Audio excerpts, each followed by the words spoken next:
ኪንግ ቮን ከእስር ሲፈታ ኦሬዲ ሊል ደርግ ጡት ላይ መፈረም ጀምራለች፣ ፈምሳለች። በዛም ጊዜ ኪንግ ቮን ምን አድርጎ ነበር የታሰረው? እነግራችኋለሁ። ፕላስ ምልክቷን ተጫኑ። ባዮ ላይ ዩቲዩብ ሊንክ ያለላችሁ ገብታችሁ ሰብስክራይብ አድርጉልኝ። ይህ ሁሉ ስቶሪ የሚጀምረው በዚች ልጅ ነው። ጋኪራ ወይም ኬአይ ትባላለች። እናም ኬአይ በጣም ችግር ነበረባት። የሴት ጋንግስተር ነበረች። ሺካጎ ውስጥ አሉ ከተባሉ ኤስቲኤል የሚባሉ የጋንግ መንበሮች ውስጥ አባል ነበረች። ኤስቲኤሎች ነበሩ ኬአይ ብለው ስም ያወጡላት። ኬአይ ብዙ ጠላቶች ነበሯት። ኦብሎክ ከሚባል ሰፈር። ኦብሎክ የነ ኪንግ ቮን የነ ቺፍ ኪፍ ሰፈር ነው። እናም ኬአይ ቱካም የሚባል በጣም የምትወደው ጓደኛ ነበራት። ቱካም ከኤስቲኤል ነበረ። ቱካ የሆነ ቀን ባስ እየጠበቀ እያለ ይደረጋል። ከዛ በኋላ ኦብሎኮች በቱካ ሞት ሶሻል ሚዲያ ላይ ወጥተው ማላገጥ ጀመሩ። ከዚህ ጊዜ በኋላ ነበረ ኬአይ የቱካ ደም መላሽ መሆን የፈለገችው። እናም የሆነ ቀን ላይ ኬአይ እና የሆነ የኤስቲኤል ጋንግ መንበር የነበረ ቦስትሮ የተባለ ጓደኛዋ ጋር ሆነው ከኦብሎክ ሰፈር የሆነው ኦዲ ፔሪ የተባለ ልጅ ያደርጉታል። ኦዲ ማለት ይሄ ነው። በዛን ጊዜ ኦዲ ሳይክል እየነዳ ነበረ። በተደረገበት ሰዓትም እዛው ነበር የሞተው። ሶ ኬአይ አያችሁት፣ ሽጉጡን ይዛው ሶሻል ሚዲያ ላይ ፍሌክስ ማድረግ ትጀምራለች።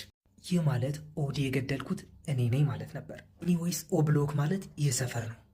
ኦብሎክ የተባለበት ምክንያት ከኦዲ ሞት በኋላ መታሰቢያነቱ ለኦዲ እንዲሆን ተብለው በዚህ ሰፈር ጋንጎች ኦብሎክ ተባለ።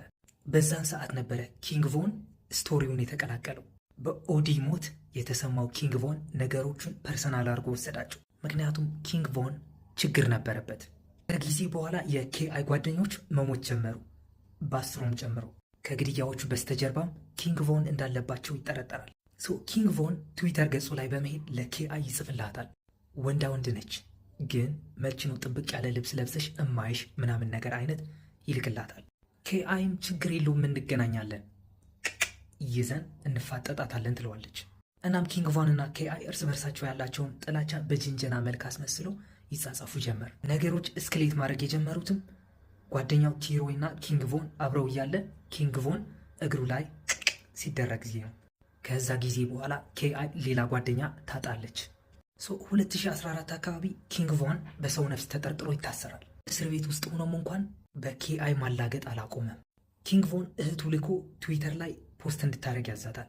ፖስትም ኬአይን ትሪገር ያደረገ ነበረ። ወደ ጣቢያ መጥታ እንድትጠይቀው እንደሚፈልግና እንደናፈቀችውም ፖስት ታደርጋለች እህቱ። የዛን ጊዜ ኬአይ አትሰማም ነበረ፣ ቢዚ ነበረች ሰዎችን በማድረግ። ቢያንስ 17 የሚሆኑ ሰዎችን ገድላለች ተብሎ ይታመናል ኬአይ። እናም ኪንግ ቮን የሚፈታበት ቀን ደረሰ። ቀጥታ እንደተፈታም ትዊተር ገጹ ላይ ሄዶ